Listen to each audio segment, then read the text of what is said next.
Hi and good day everyone. Today we're gonna talk about logic in daily life building, a chain of deduction. The topic is why students should limit social media usage.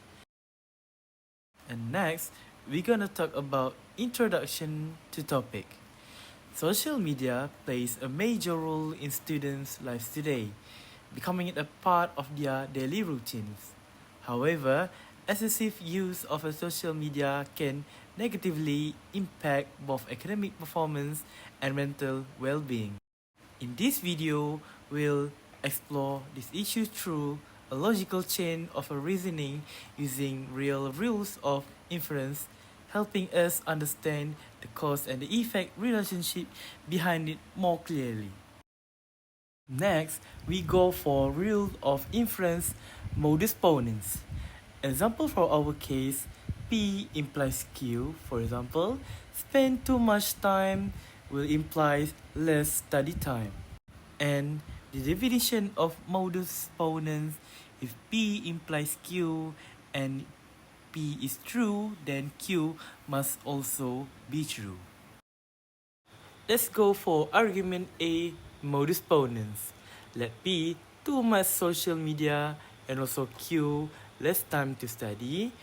So P too much social media and Q less time to study. And we're gonna go P implies Q, then P is gonna be Q. The second rule of inference, disjunctive syllogism. For the general form, P or Q, which is either P is true or Q is true, or both. The next is not P, which is P is false.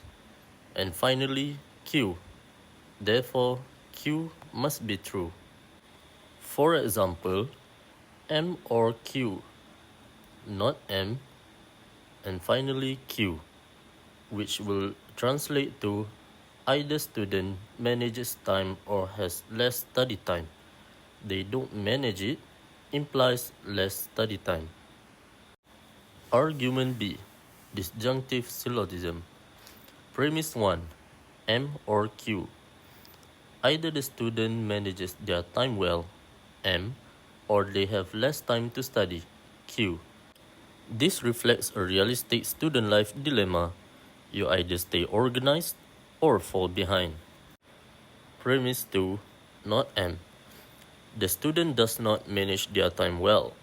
They procrastinate, multitask poorly, and are distracted by apps like TikTok, Instagram, or YouTube.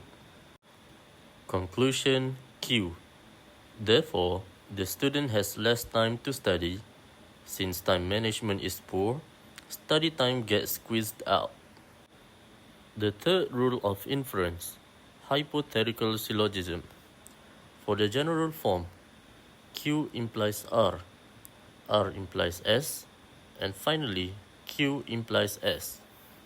As for the chain logic, less study time will imply bad grades. Bad grades will imply stress. And in conclusion, less study time will imply stress. Argument C.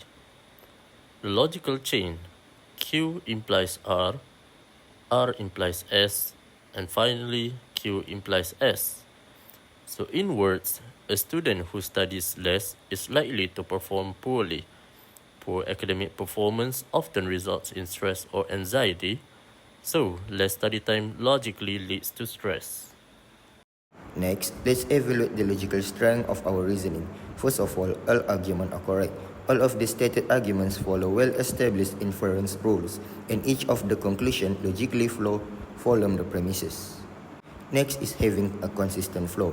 Each step of the arguments are built based on the previous one, which lead to no contradictions or logical fallacies at all.